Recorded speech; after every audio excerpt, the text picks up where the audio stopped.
So welcome to Bridging Worlds, Animal Communication, Energy, and Healing Conference. I'm Dr. Jeff Grognet, and with me is Donna Lozito.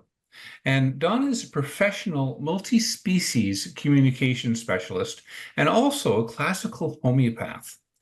She spent 4 decades assisting people to deepen their relationship with their animal companions all over the globe. And Donna is a graduate of the School of Homeopathy in New York. And she also furthered her studies in India and England, and also the American College of Homeopathy in Phoenix, Arizona. Donna has a special focus on homeopathy, and her practice presently consists of conversations with the animals and their people, addressing and resolving their different behaviors and imbalances. So welcome, Donna. Thank you so much. Thank you for having me. You're very welcome. So that's kind of a neat resume that you have in what you do, and putting the communication together with homeopathy, it makes sense. It makes total sense to me. So I guess the first question I'll ask you is, what brought you into homeopathy? What was the stimulus? Well, I was actually working in animal communication before homeopathy. A very brief, history. I have a passion for horses. And, when I was middle-aged, I decided I was going to cease the dream, and I bought a horse, and he had so many issues, the veterinarians could not figure out what was going on with him. And so I learned how to talk to him and communicate before I began with homeopathy. And in this communication, when he was diagnosed with a very serious illness and they wanted to give him medicine, he said to me, "Do not give me this medicine," and explained why we shouldn't have the medicine and go find another way to work this out. And that's when I found homeopathy. And I watched the process of healing with this guy he couldn't breathe, he couldn't stand, he wasn't shedding his coat. And little by slowly started to shed his coat. And then by the end of his life, he was jumping fences without any shoes on. So I call him my miracle homeopathy horse. And of course, watching that process, I had to start studying homeopathic medicine because it was such a profound process. Yeah. So I take it there was no conventional diagnosis that pinned it down or anything? There actually was. He had a brain tumor. Oh, that's not cool. Yeah. And he was, he wasn't shedding his coat. He couldn't breathe. He almost couldn't see. He would be laying in the field. And so, I was at a crossroads because the vet said, here's the medicine, give him the medicine.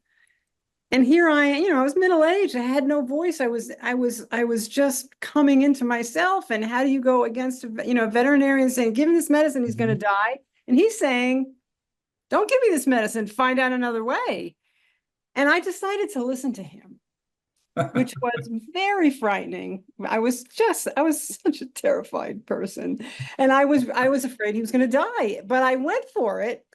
And that was the first time I really believed in the other thing is that this communication, this guy was accurate. He didn't miss ever. So, when he told me to go stand on my head because there was a reason, I did, because he was just never, ever wrong. So when he told me no medicine, and, little did I know the journey that was ahead of me based on these decisions that I made, and then watched him heal. Mm-hmm. Yeah. The thing, because I've talked to a fair number of communicators, and it seems that these guys, your horse, whatever, that dog, that cat, whatever, they come out with stuff that is, as I would say, beyond them. And that is, they can tell you what's going on. They can tell you that this is the right treatment, not that one. It's like, how do they know? They didn't go to school. They didn't learn this stuff. Well, the way that they know is that it is really a spiritual aspect of a being, because not every animal could tell you what to do and what medicine. Depends on, the evolution. This guy was a master spirit. So when he told me the reason that his leg wasn't getting better in the beginning because he started out with a torn suspensory ligament and then proceeded to a brain tumor. And he was telling me why the vets weren't getting it. And what he told me was that we needed to boost his immune system because nobody's looking at my immune system. They just keep looking at my leg. And I'm like, oh my God, this is like you say, a horse telling me to boost his immune system. And through this journey, which lasted many, many years, I learned that they are spiritual beings that understand way better than we could even, I always tell my clients, they're smarter than you are. Yeah. And that's the whole impression I'm getting too, when that happening. Yeah. So you're doing homeopathy. How does it contrast or compare with conventional medicine, the way you use it? Well, it can be used in two ways. It can be used acutely.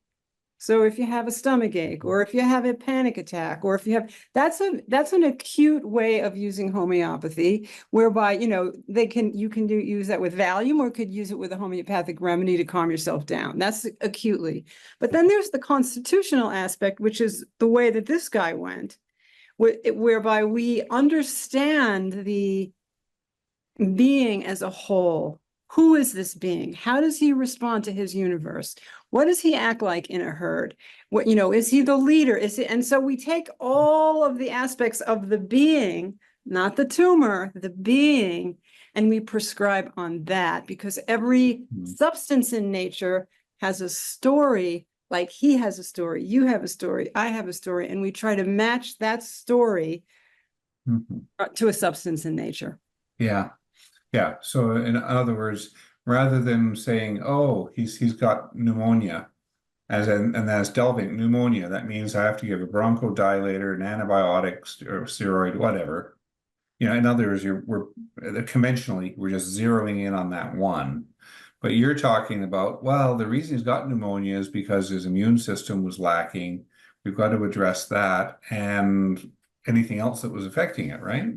And then I'm more concerned also, listen, it's not to say that I wouldn't target pneumonia as well, but I'm trying to understand what led to the pneumonia. Right. So you say his immune system was, well, why? Well, maybe because he was constantly stressed. So that's a constant hit on the immune system. And so that's going to weaken his, and he has the propensity towards pneumonia. We want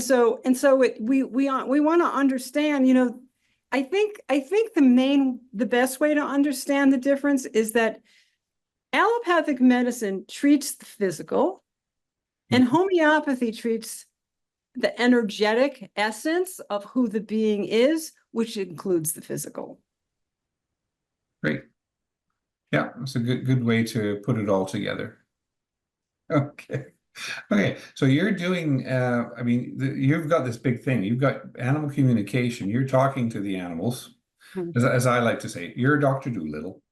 And then you've got the ability to have the homeopathy to mesh with that. And if it's necessary, it's not every single case, because sometimes you can really heal a great deal with just the communication. I think it's really important for the pet person, animal, the human, to understand who their animal is and what they've been through. And not just be so interested in let's just, let's understand from whence this began, and that you can get in the communication. And sometimes just the communication is enough. And sometimes you need more. Yeah. Yeah. The thing that I saw 30 years ago was that the animal behavior, and really dog behavior, was being moved into this realm of diagnosis and treatment. And that is, oh, they've got fear. This is what we need to do. And they were going towards medication at that point, and that is, in other words, we've got a pill for that, is what was happening. And what we now know, of course, is that really failed. Medication alone does not do very much at all, so now we've got people who are behaviorists who are looking at how to work with animals and change the dog's reaction to the stimulus. but you're going to the core. I'm thinking, that is, let me just say that conventional medicine has its place. Behavioral teaching, these trainers have their place, but I'm coming from a place because that's all from the outside in, and I want to understand from the inside out. What I want to understand your language. Why are you responding to your world in this way? And they will tell me, they will always tell me what's going on, where it began. Did it begin in the litter? Did it begin? I mean, it's and it's sourced somewhere, and that's what I want to understand. That's neat. I love the way you put that together. It's because that gives you such a big benefit in being able to help these guys rather than just swimming in the dark, as in, why is the dog barking? Here's a big list. Exactly. Right? And I also find that when the human understands that perspective of their animal, that is 50% of the shift. Oh, yeah. Yeah, for sure. Yeah, that's a big part. So you're looking at, like you say, you're talking to the animals, getting their position on things, what happened to them and such. Is that what determines when homeopathy is added, or is that another decision? Well, we often I will assess and see if something can be, resolved with just the communication, or I will start with the communication and say, here, do this, talk to your animal, understand it, and then see where we are in a couple of weeks. And if then that doesn't get resolved, then we could talk about some homeopathy. I like when there's a holistic veterinarian that's involved, because the diagnosis is helpful. Sometimes they want to know information from the animal. So then we work together. And then I work from my aspect because I'm treating the whole, while they might be focusing with herbs or acupuncture or chiropractic on the physical. Right. Yeah. And that's the best scenario. Yeah. With your practice, you can dispense homeopathic remedies, correct? Yeah, I am certified in classical homeopathy. I can just I don't sell them and I don't give them to you. You get them from a homeopathic pharmacy. Okay. But yeah, you can. Yeah, we would what we call take the case and see what is needed, and in that process, understanding what's going on is just required. And sometimes, it's energetic. That understanding is energetic. The medicine is energetic. Sometimes you don't even need the remedy. You just need to understand what's happening. And then in that respect, the energy of the remedy sort of gets ingested because it's energetic. It's completely energetic. Yeah. I know what you mean. Yeah. So have you got some examples of how you've used it? I will tell you about a case. This was quite a case. A friend of mine. We went to lunch, and she has a golden doodle. And, we went to lunch, and the dog, she said, "Oh, Gracie is so friendly. She just loves everyone. She loves everyone. She loves everyone."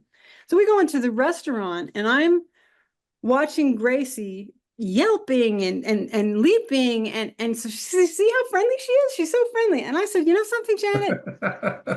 That's not friendly. That's seeking comfort from others to soothe herself." And so she looked at me. She said, "Oh my." And so, from my homeopathic eye, that's kind of what I saw. And so, then we talked about a remedy, and we gave her a remedy, and she made, homeopathy is a process. So it's not like you get a remedy and we're done. The being has to work through, I don't know if you've ever worked through trauma. It needs to be worked through energetically. Yeah. The divine intelligence of the remedy sort of guides the way. And Gracie, shifted so much so that Janet said to me, "Now I want a remedy. Take my case." So and they were both the same remedy. Oh, okay. So that's one story that I, it really stands out, and another rescue dog was chewing the irrigation system. And he was just chewing and chewing Oh, and yes. chewing. My neighbor's dog did that, a Rottweiler. When the sprinklers came up, she killed them.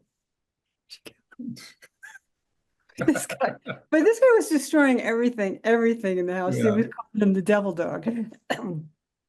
And so I said, I think we can help this guy because, there's a certain remedy that has that kind of behavior in it. You have a remedy for attacking irrigation projects? Well, again, we discover the source. So why is he attacking it was not only the irrigation, it was everything. Okay. And it was from fear. It was based in fear. Mm-hmm. So I treat we get to the source of the fear, and then everything settles out. It is really about understanding from whence it began. Yeah. Yeah, exactly. Yeah. Yeah, I know that those things can get expensive for sure. But yeah, I haven't thought about that with the neighbor's Rottweiler was Bridget, and she was about 2 years old, and all of a sudden their sprinkler system would be there the whole time since the puppy. Then all of a sudden she said, "I'm going to kill the sprinklers," and it was she bit off like two heads one time, and then he fixed them, and then she did it again. It's like, and we watched it. I mean, he fixed it, then he turned it on, let her out. She went straight to the heads to go break them off. It's like, okay, and she seemed to be having fun. That was the funny part. Well, each case is different. It's not, you're chewing the irrigation system, that means you're afraid. That's why we want to understand the dynamic, and the animals know what they're doing. I mean, she's chewing it. She's either having a good time, she's really angry with her people, or she's afraid. Yeah, that about covers it. Oh boy. So have you had any other have you got any cat cases? That'd be a good I one. actually do have a cat case. This case is just very recent. And this guy they came to me, and I had done a communication session with their dog who was, getting ready to leave. And we talked about, to her dog, and then, the cat with a severe over grooming, so to speak. Over grooming, and so we started with a communication session, so much so that he had to always wear a hood. Yeah, we call it bald belly syndrome. Something, yeah. And now again, in homeopathy, I'm really not that interested with the name. I need to understand what's the dynamic, what's the medical thing, and so we ended up taking his case to understand, his early days. This was a rescue cat. Mm-hmm.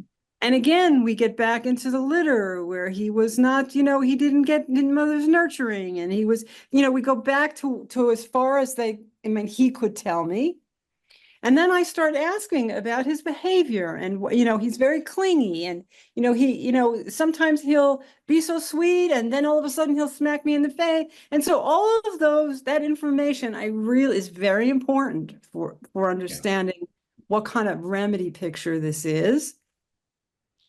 And then I make sure that the remedy actually has the whole skin thing in. It turns out in the communication, it was more about, like an OCD kind of thing, like when a kid, once he starts licking, can't stop.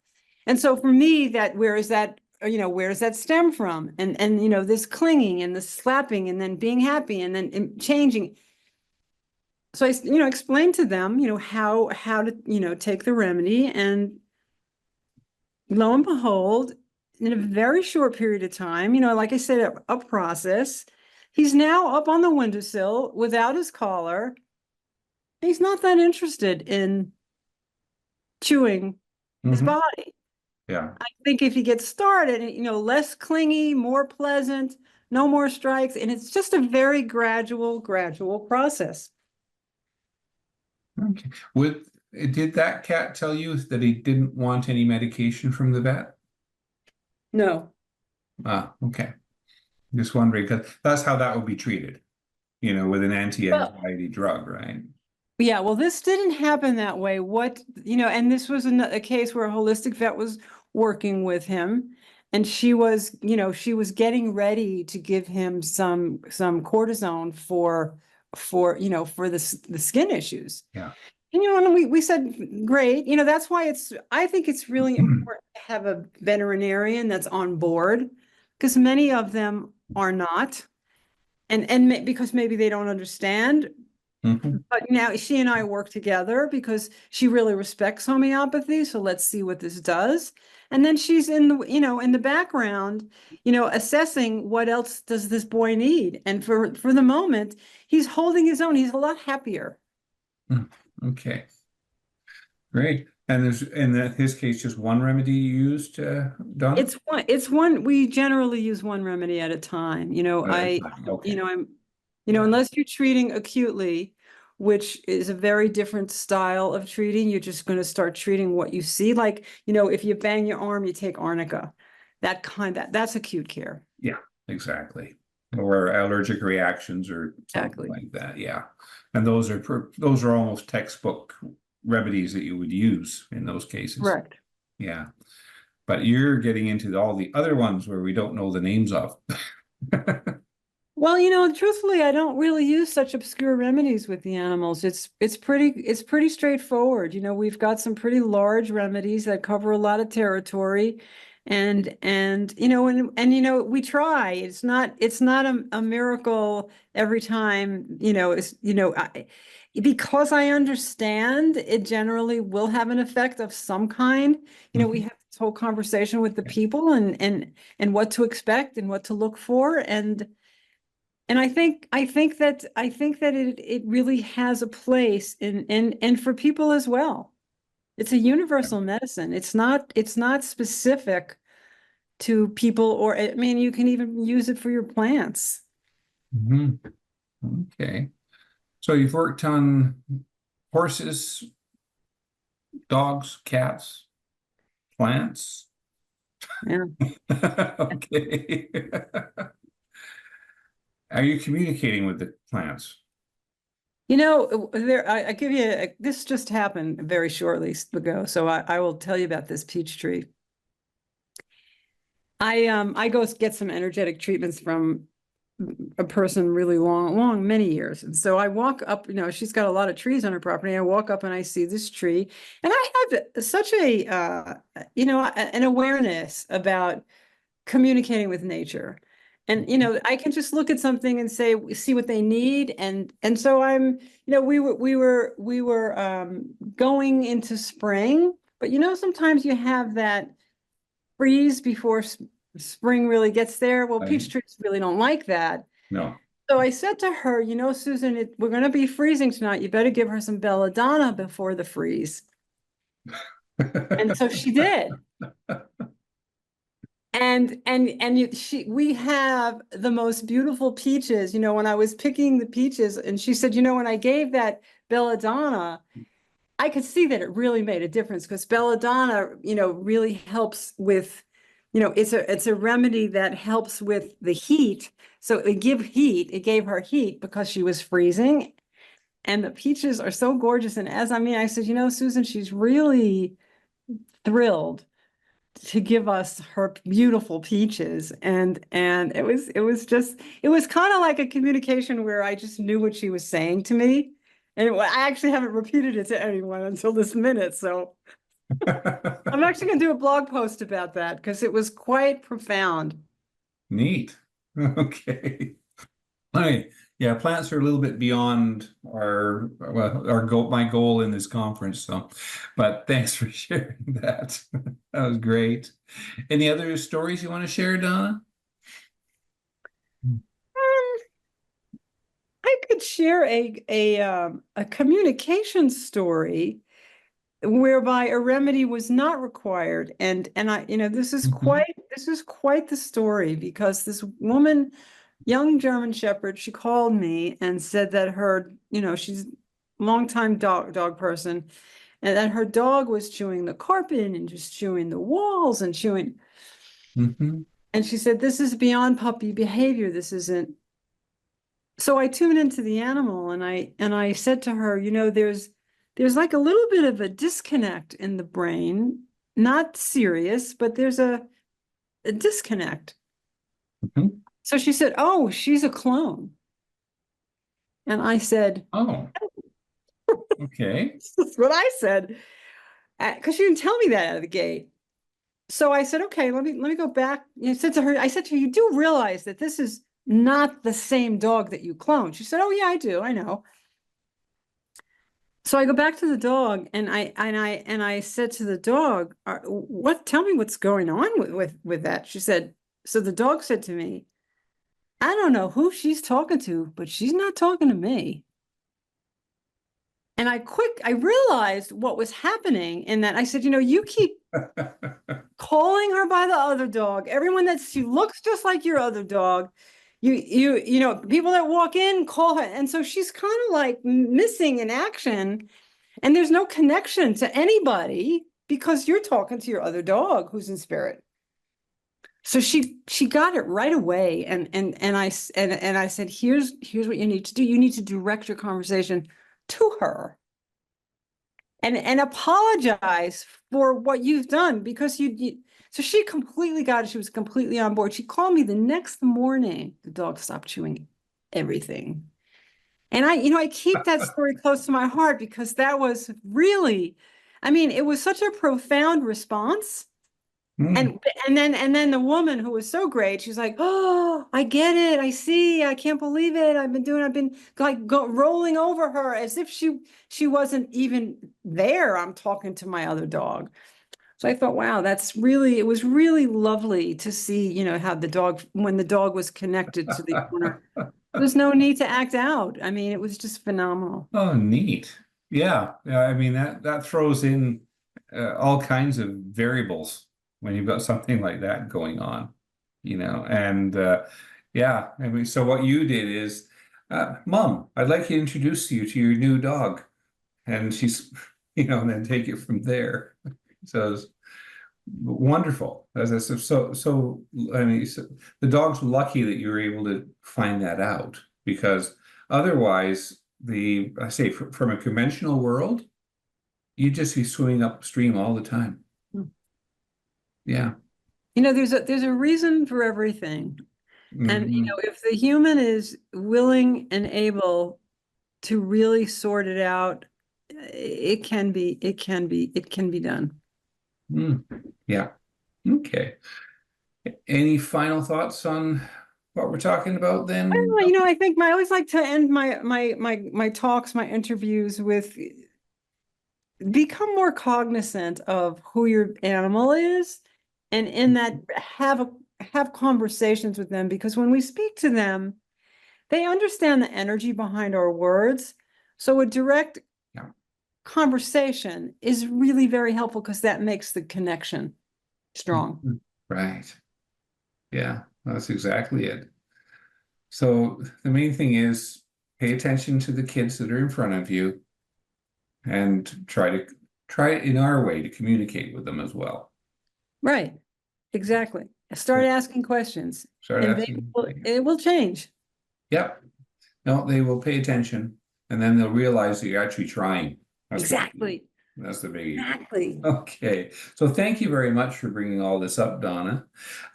You've got a guide for our viewers?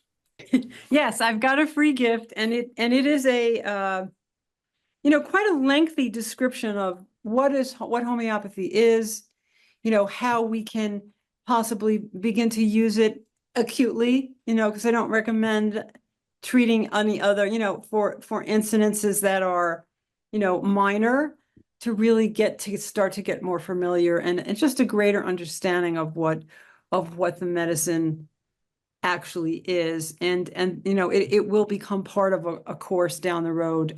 In October, I'm going to be giving a course Oh, that will go great. more in depth. Okay, so they can get a preview of what's going to be going into the course. I'll have the link right below the webinar for everybody, so they can sign up for it, get it, and that'll get them started on their homeopathic journey. Okay, so thank you once again It's been great getting you here. I love the stories that you brought in. It's Thank you so much. It's a really good. pleasure. You're welcome. And thank you everyone for watching. And hopefully this has sort of got you a little bit into this really neat world, and that is when you start meshing homeopathy and communication together, wow, you can really get some really neat results. And Donna's the model for that. So if you want to follow her, please do. Her website is below as well. And thank you for watching, and we'll catch you in the next webinar.